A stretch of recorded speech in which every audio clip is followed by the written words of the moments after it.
All right, so get ready because we are diving deep today into Andre Malraux' Anti-Memoirs. Oh, this should be good.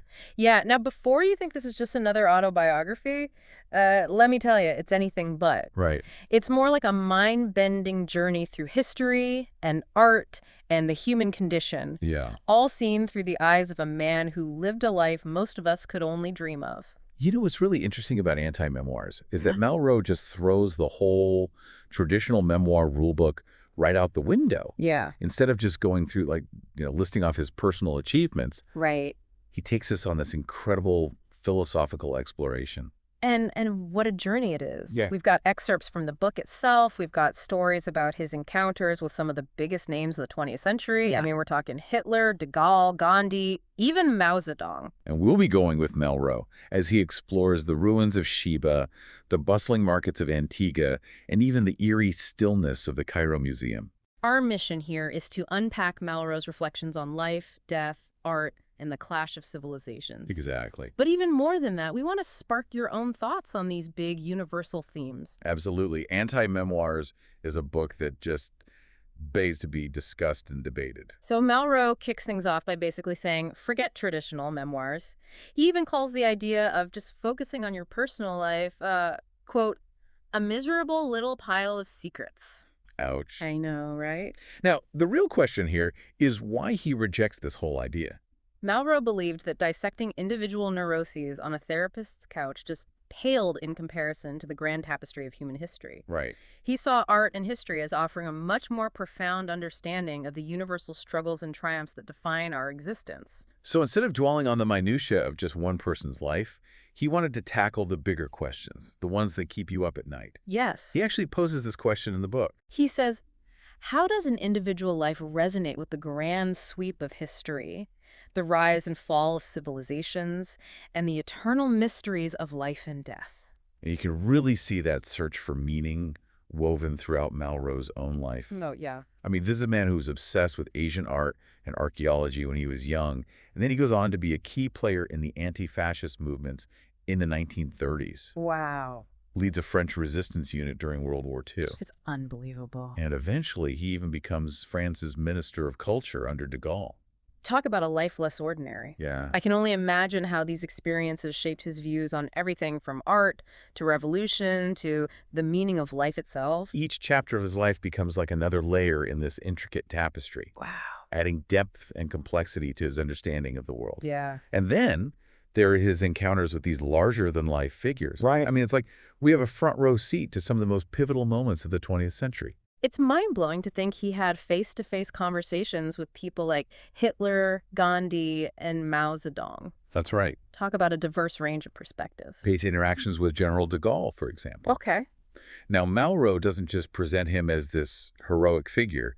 He gives us a much more nuanced portrait, Okay. even including personal anecdotes that reveal both de Gaulle's strengths and his weaknesses. Okay. He wasn't afraid to show the complexities of even the most revered leaders.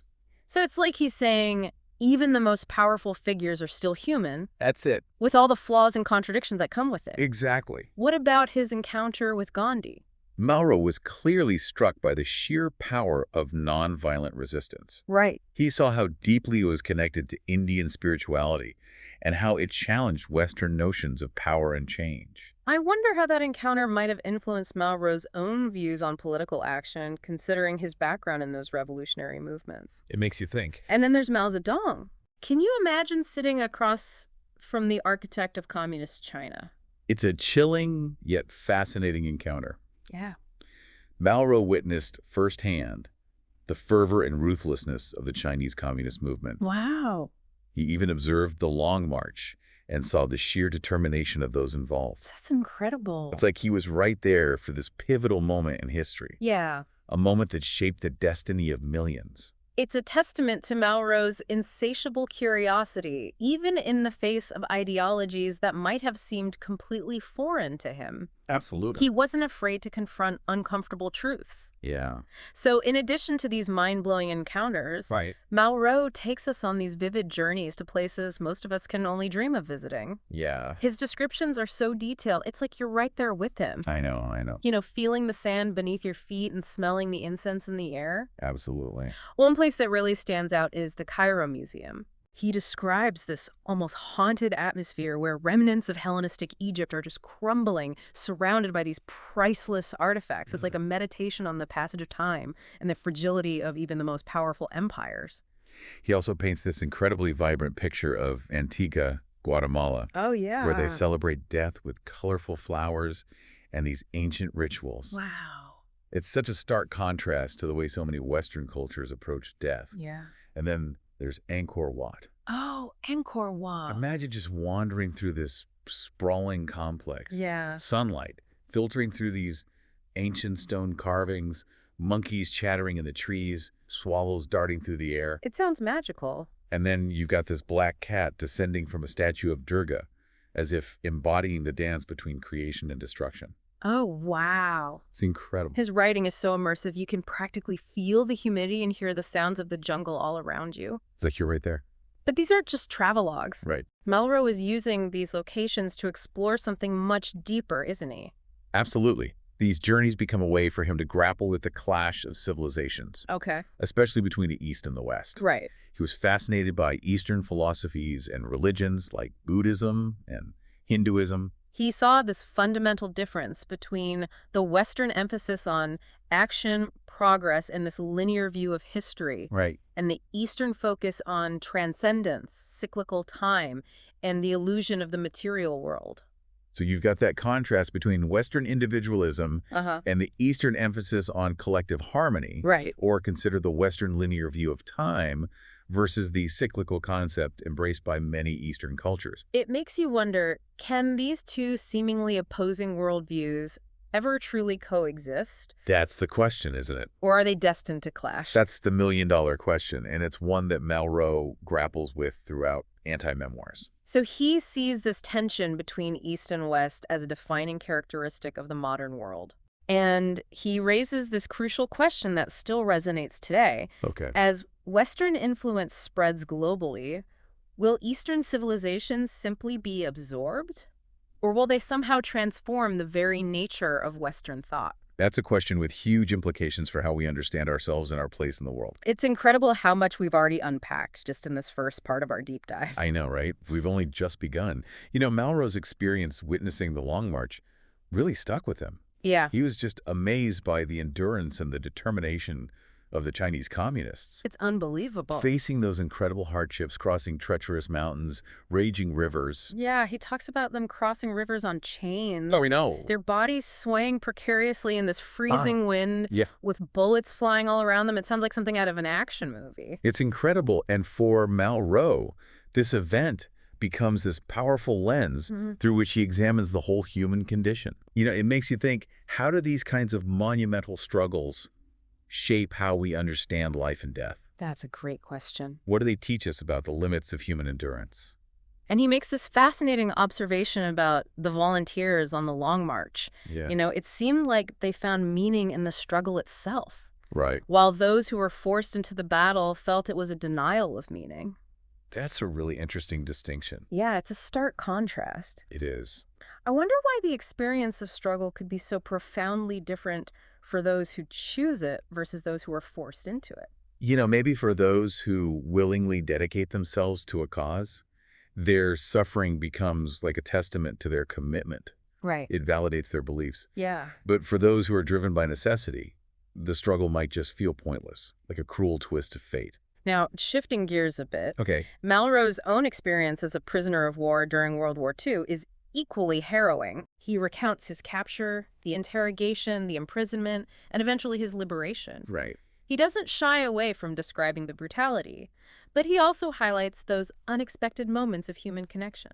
You know, there's this really poignant moment where he's being held in this makeshift prison, Yeah. and this elderly woman, the caretaker, tends to his wounds. Oh, wow. Despite the danger, She shows him kindness and compassion, even risking her own life to ease his suffering. It's incredible. It really It's is. a testament to that enduring power of empathy, even in the darkest of times. Yeah. It reminds us that even amidst unimaginable cruelty, there are still glimmers of hope and humanity. It does. But how do survivors of such trauma navigate returning to everyday life? Right. How do you bridge that gap between the horrors you've witnessed and the normalcy of the world outside? Yeah, it's a struggle. It's something Malraux himself grapples with. Right. He talks about feeling disoriented, Yeah. a difficulty in reconciling the world he experienced in captivity with the world he returned to. It's like a part of him is just forever marked by that dark time, even as he tries to move forward. It's almost like that feeling he describes after returning from Sheba after that encounter with the hailstorm. Oh, yeah. He talks about feeling intoxicated by the void, Right? struggling to reconnect with the mundane realities of life. Yeah. Like you're caught between two worlds. Exactly. That feeling of dislocation, of trying to bridge the gap between those extreme experiences and just ordinary life, Yeah. it's a recurring theme in Malraux's writing. Right. It speaks to this human need to find meaning and purpose, even when the world feels chaotic and absurd.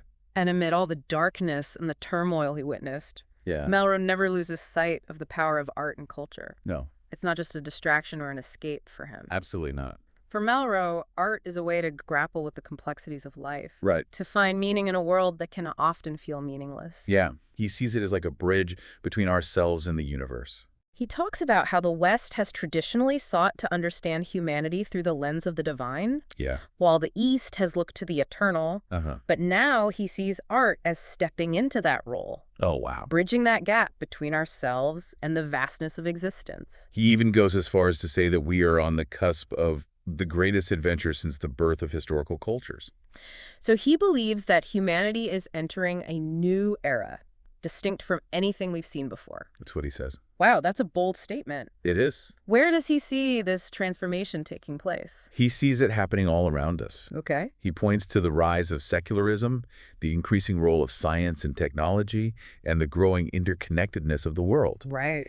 And he believes that art will be essential in helping us navigate this new landscape, Wow. to understand and to express ourselves in this rapidly changing world. That's actually a very optimistic view, considering the darkness he witnessed in his own life. It makes me think about his encounters with Gandhi and Nehru and their vision for India's future. Yeah. Do you think they were also grappling with these ideas of cultural transformation? Absolutely. Nehru especially was deeply concerned with balancing India's rich cultural heritage with the demands of modernity. Right. He believed that India had a unique role to play on the global stage, Yeah. a role that went beyond just political and economic power. He talked about India becoming the conscience of the world, Yes. a moral compass in a world often lost in darkness. Exactly. And that idea of a nation embodying a moral compass, a guiding light, resonated with Malraux. It makes sense. He saw it as a potential antidote to the cynicism and despair that can accompany rapid societal change. So how does all of this connect to the legacy of Anti-Memoirs itself? What does he hope readers will take away from this work? Malraux's work is a powerful testament to the human spirit. Okay. It speaks to our resilience, our constant search for meaning, and the enduring power of art and culture to illuminate our path. It's a call to confront the complexities of the world, Yeah. to grapple with its contradictions, and to never stop asking those big questions that define our existence. It's a book that's packed with such profound insights. It is. And we've only just begun to explore its depth. Right. But it's also a book that demands active engagement from the reader. Absolutely. He wants us to draw our own conclusions, Yeah. to connect the dots, and to find personal meaning in his reflections. He's not giving us those easy answers Right. or neatly tied up conclusions. Yeah. He presents us with this rich tapestry of experiences and thoughts and questions. Right. And invites us to weave our own understanding of the world and our place within it. And that's exactly what we've been trying to do in this deep dive. Absolutely. But Malraux's Anti-Memoirs offer a lifetime of reflections. Yeah. And we've only just scratched the surface. There's this one line that really stuck with me from Anti-Memoirs. Malraux says, "The man who will be found here is one who is attuned to the questions which death raises about the meaning of the world." Wow. It's like he's saying that facing our own mortality is what makes us search for meaning.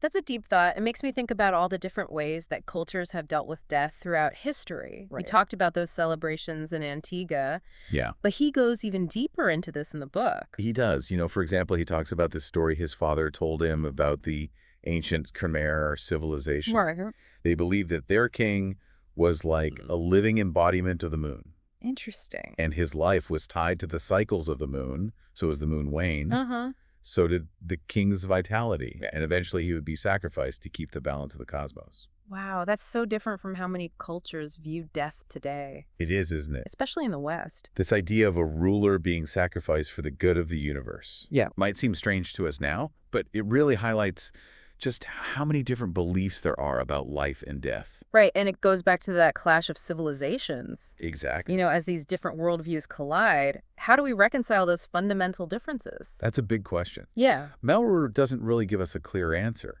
Right. but he does suggest that by looking at Eastern philosophies, Uh-huh. the West could see a huge change in its own way of thinking. So it's like we could learn something by looking at how other cultures view these things Exactly. and maybe expand our own understanding. Yeah. Find new ways to approach those universal questions. He draws this parallel between the Western emphasis on action Okay.